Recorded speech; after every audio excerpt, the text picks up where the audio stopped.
My name, as Jonathan said, is Mike Grinthal. I'm the Director of Housing at TakeRoot Justice, which is a legal services organization that works with people who are organizing to stand up for better living conditions, for fair wages, and to be able to make decisions in their communities.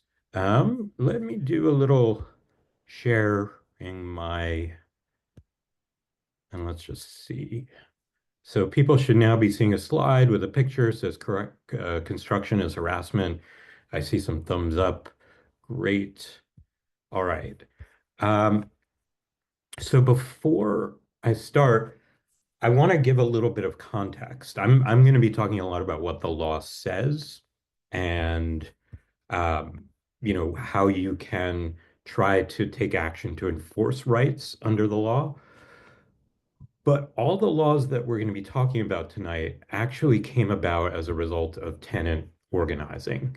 The Stand for Tenant Safety Coalition, which began organizing it maybe 10 years ago now, um, of which Cooper Square was a cornerstone member, fought for years to pass a package of laws that passed in summer of 2017 that created some teeth to what for decades had been really toothless oversight by the Department of Buildings.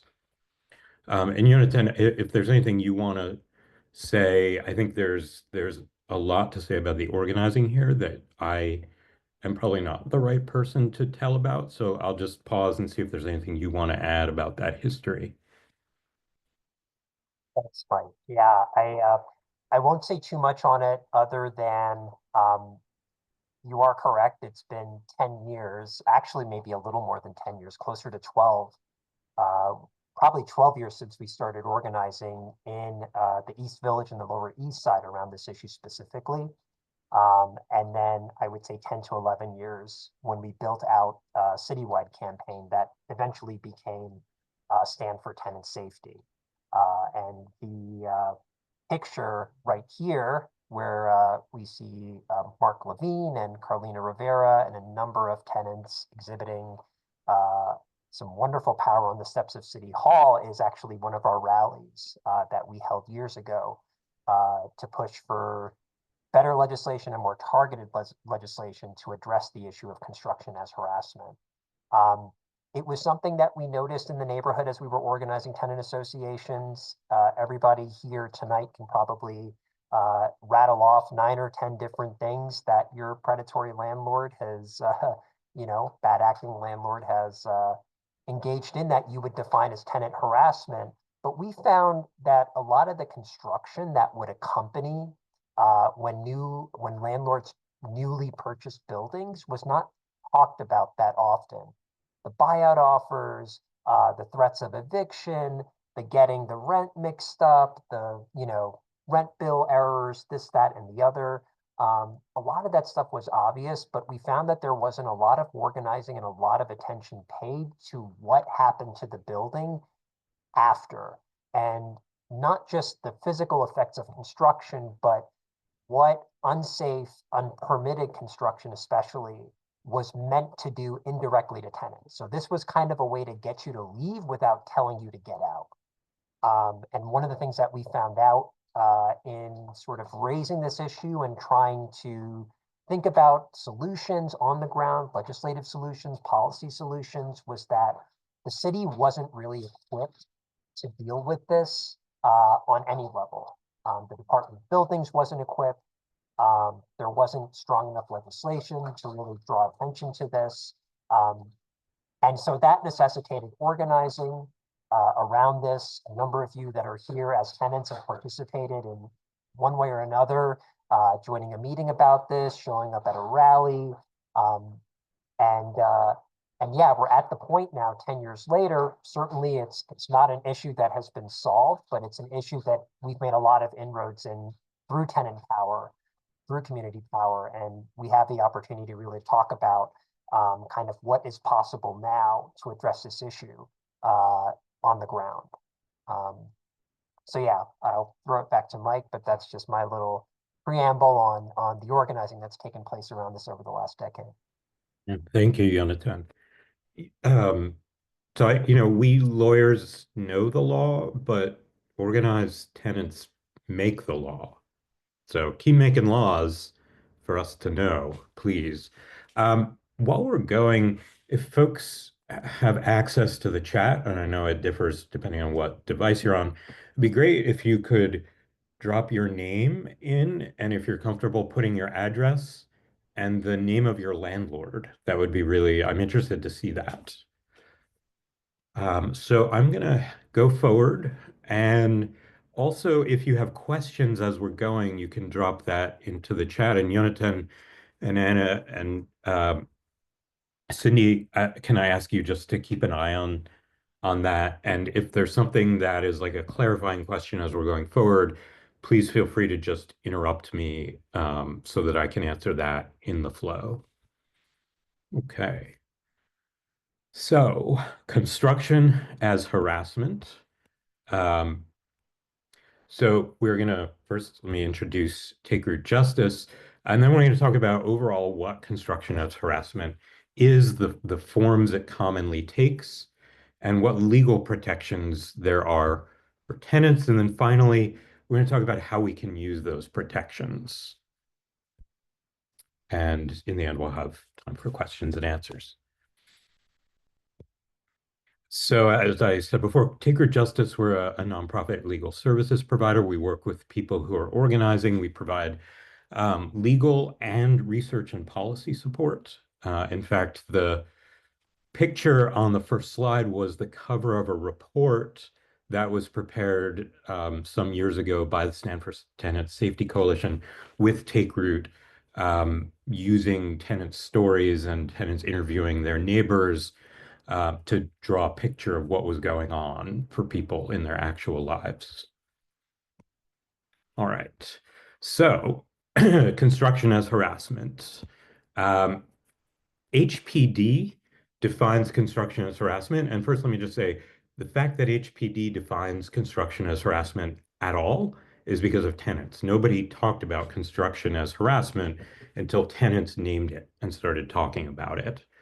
So HPD defines it as deliberately causing construction-related problems for tenants, such as working after hours, blocking entrance, work without a permit, dust and debris.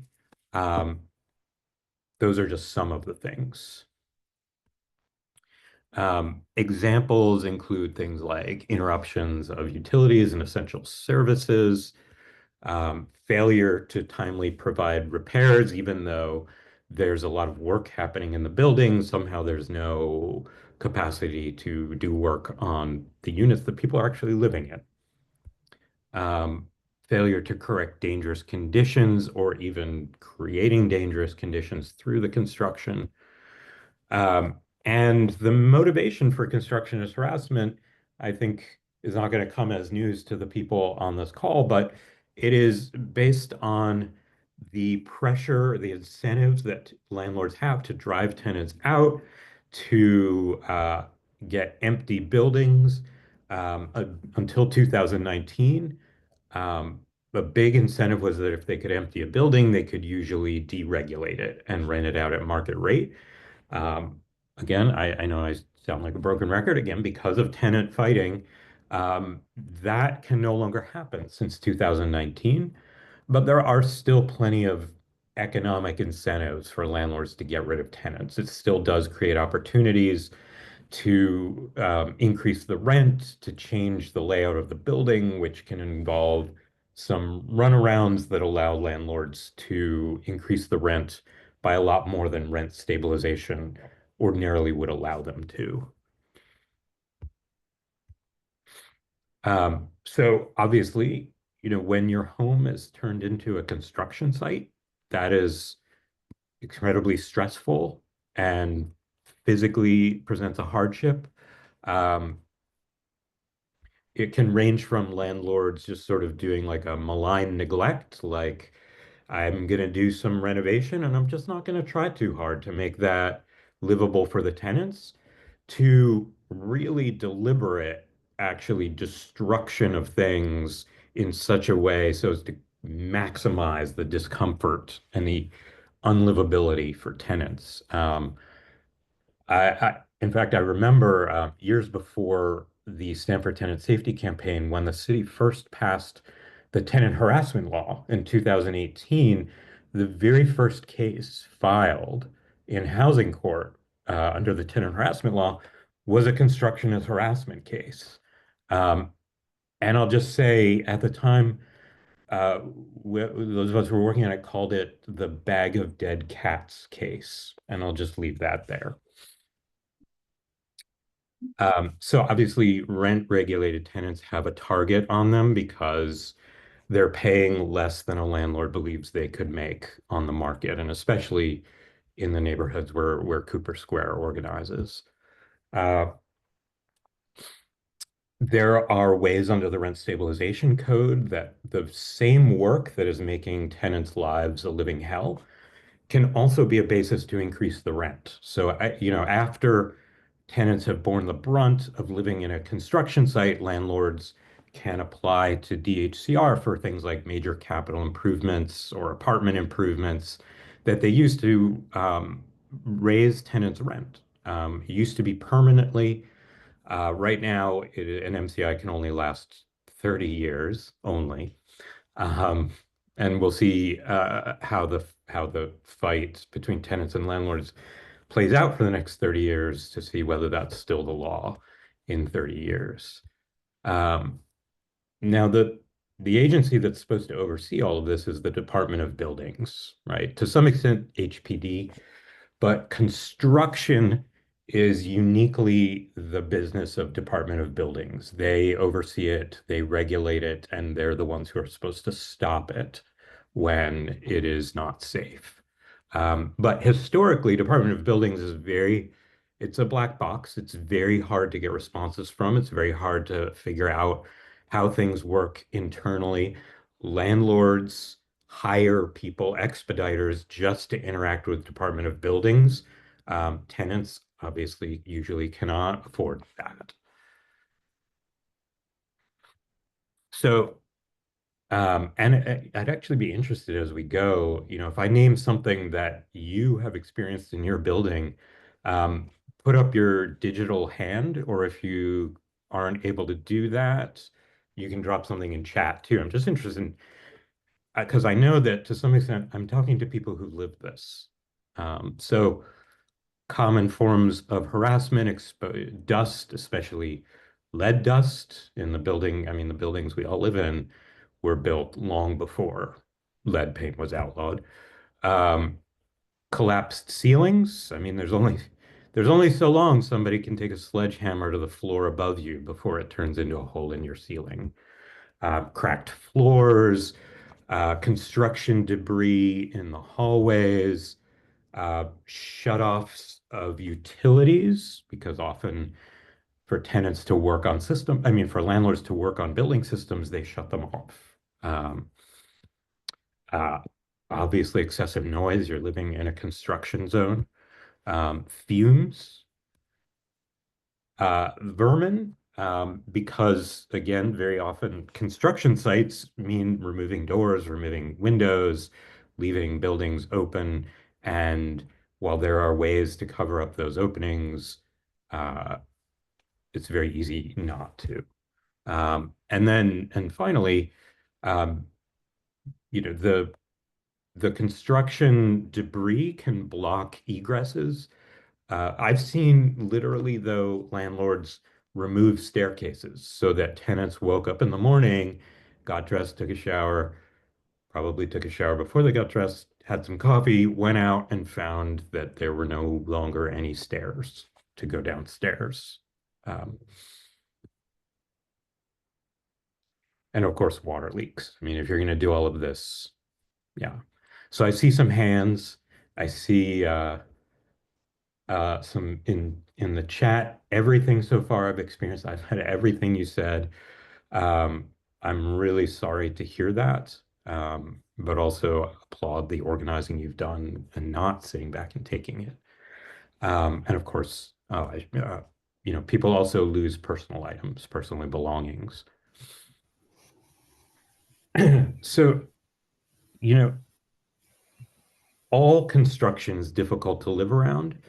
Uh, and all of it is a result of our laws still unfortunately treating buildings primarily as landlord assets rather than vital needs for the people who live in them.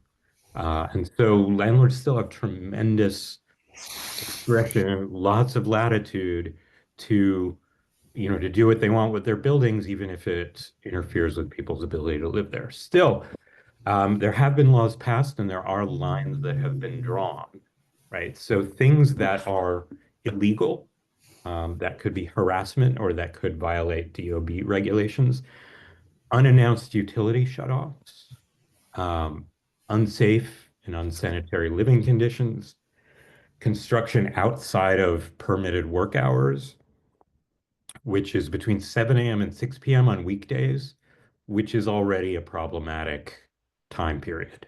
Uh, um, Violation of DOB rules and regulations. So in 2017, as a result of the organizing by Cooper and the rest of the Stanford Tenant Safety Coalition, one of the laws that the city council passed was the Safe Construction Bill of Rights. Um, and that includes that landlords must notify tenants about their rights during construction, by posting notices. Um, the Safe Construction Bill of Rights has to be in your building's public areas or the mail area every time construction work is done. The notice has to be delivered to every occupied unit, as well as by the elevators and the stairwells. So they can't hide this somewhere in the back stairway down to the basement. Um, it has to remain up and it has to include a description of the work that's being done as well as the limits of the permit so that you're in a position to know not only what's coming, but whether what they're doing is outside of what they're permitted to do.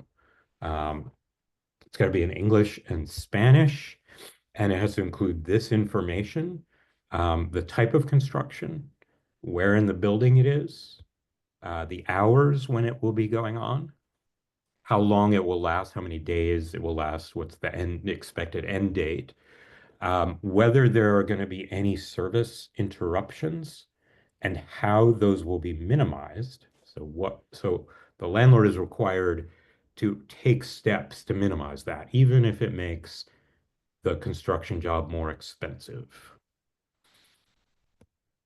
A 24/7 contact for the owner management. So, the ordinary super phone line may not be enough, right? This has to be available 24/7 for emergencies. Okay. Um, what you can do beyond the notice that's posted in the building is any landlord who performs work in a building that has any residents in it has to submit a tenant protection plan. And you can find it actually if you go to the DOB website and look up your address. And it's not the easiest website to use, but if you look around the page for your building, you'll see a line that says permits in process or issued. And if you click on that, you'll be able to see all the permits issued about the last 27 years. Uh, and when you find the one that's current and you click on it, it should include the tenant protection steps that are being taken, which basically are the steps that they're taking in compliance with the construction code. I mean, there's a lot of pieces to that. The construction code is enormous, and people's whole job is just to know what's in it. But some of those things include dust control, being able to seal off a unit where they're going to be generating dust with those like, plastic sheets with a zipper, um, how the egresses will be maintained, how they will, uh, whether they'll do any shoring if they're going to be destroying anything so that you don't wind up in your downstairs neighbor's living room. Um, a lot of landlords, it's actually really common that landlords just check off the box that says the building is unoccupied, and so they don't have to file a tenant protection plan. And historically, DOB didn't do any checking up on this. The chances that they'd get caught with a fraudulent application were zero. They were exactly zero. It still happens, but the hope is that some of the new practices make it less likely, make landlords less likely to risk it, and they give tenants some more pathways to report it and get something done. So the DOB randomly inspects buildings with ongoing construction. So that's not the most powerful incentive, but it is, the landlord does have to, it's like your taxes getting audited. There's a chance of it, and so might make them a little less likely to do something illegal. Um, if you live in the building and it's not true that no one lives in the building, you can call 311 to complain if there's no tenant protection plan or if they're not following the tenant protection plan. Now, 311, always we could do that, or going back 20 something years, we could do that. But we're going to also talk about some other avenues that are the result of the Stanford tenant safety bills that are more effective than shouting into the black hole that is 311. Okay. Okay, so some of those we talked about. These are some of the elements in a tenant protection plan, how they're going to maintain the egresses, and you need multiple egresses to meet the fire code, so they have to explain how they're going to maintain those, which could involve having to provide alternate egresses, like building temporary stairs if they're if one stairway is going to become unusable for a time. Um, Fire safety, health requirements, so that's dust and noise and the potential of exposing mold and lead. Um, Asbestos has its own very stringent requirements. How they're going to, while they're doing this, the inside of your apartment still has to be up to HPD code. Construction is no excuse for you having to live with violations in your apartment. So what are they going to do if the work that they would do would tend to cause damage in your apartment? How are they going to stop that, or how are they going to fix it when it happens? Structural safety, we talked about shoring, um, noise restrictions, how they're going to minimize noise. And again, in just about any job, right, there's a cheap way to do it and there's a safe way to do it. And it's always going to be a fight to get the landlord to do the safe version because it is more expensive. Okay. How they're going to make sure that there are no serious interruptions in hot water or heat or electricity or gas.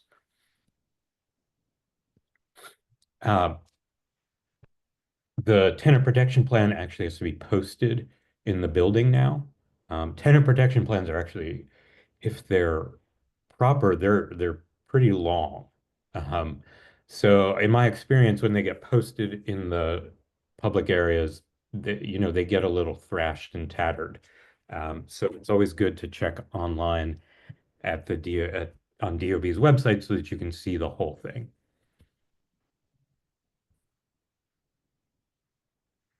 Um, if the landlord fails to file a tenant protection plan, if they've done the old trick of saying no one lives in the building, or if they've gone outside the tenant protection plan, that's the basis for DOB to issue a stop work order, which is just what it sounds like. The construction has to stop.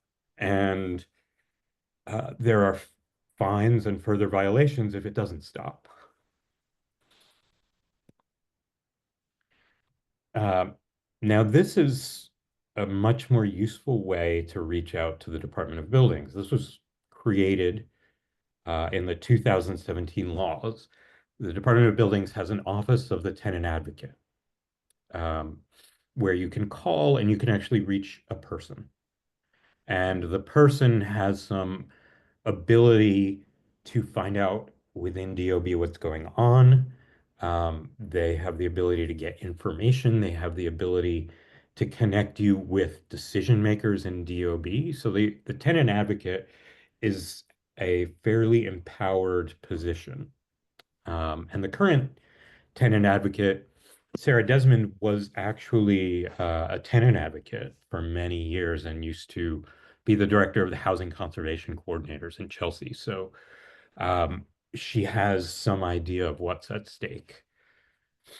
Um, so if something is happening in your building, sure, call 311, but certainly call the office of the tenant advocate. Uh, it does actually bring results in our experience. And you can call the tenant advocate or you can email them. You can also, if you look at DOB's website, I think it's pretty easy from the front of DOB's website to find the page for the tenant advocate.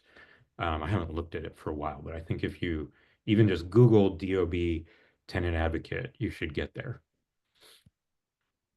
Okay. So that's all well and good. Those are the laws. So obviously, now we all have justice because those are the laws, and that's exactly what happens in the real world, right? And we're done, and it's early, and we can all go watch Severance. Um, no, when we pass laws, all we're doing is giving ourselves a tool to fight with, and laws don't enforce themselves. And in New York City, neither do the agencies enforce the laws. Um, so this is how we can use the laws, right? Um, and I apologize. I know I'm telling a lot of people on this call things you already know very well. But the most important thing we can do is talk to our neighbors and organize. If there's ever an action we can take under the law, it's more powerful to do it as a group. Um, Reach out to your local tenants' rights organization, such as Cooper Square Committee, to help with organizing. They can bring us in and we can talk about legal strategies, including bringing an HP action, which is a tenant-initiated lawsuit in housing court against the landlord to get a judge to order them to correct violations. Rent-stabilized tenants can also make complaints at DHCR about harassment, but also about conditions, which they call a reduction in services, and can lead to your rent being reduced until the landlord's able to prove to DHCR that they've fixed the condition. Um, we should be calling 311 to get inspections, no matter what course of action we take, whether it's going to the media, whether it's a meeting with the landlord, whether it's going to court. Having a good, strong, robust list of violations on the HPD website is a major tool for every strategy. HPD is not going to come out and enforce their violations, but violations are something we can enforce. And violations on the HPD website is the ammunition, whether you're taking legal action or whether you're talking to the media, or whether you're trying to get the Office of the Tenant Advocate involved, or whether you're going to DHCR, the first thing they do is look at HPD's website to see how many violations there are and what they're for. That said, not all conditions show up very well in an inspection, and it's notoriously hard to get a violation placed for something like heat or hot water because the inspector always seems to come out right when it's working or when it's a warm day.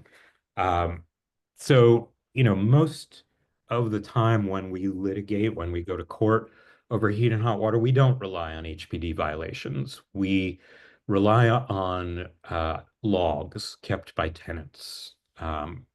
Every day, measuring the temperature in the apartment or checking the water. Uh, we have forms and logs and instructions of how to do that in ways that will be admissible as evidence in court. And we've shared them with Cooper, but I can send them again, Jonathan. So in addition, be taking photographs, something falls out of your ceiling, keep it in some Tupperware. Um, we can get a long way in court with HPD violations, but we can get even further with the evidence that you gather.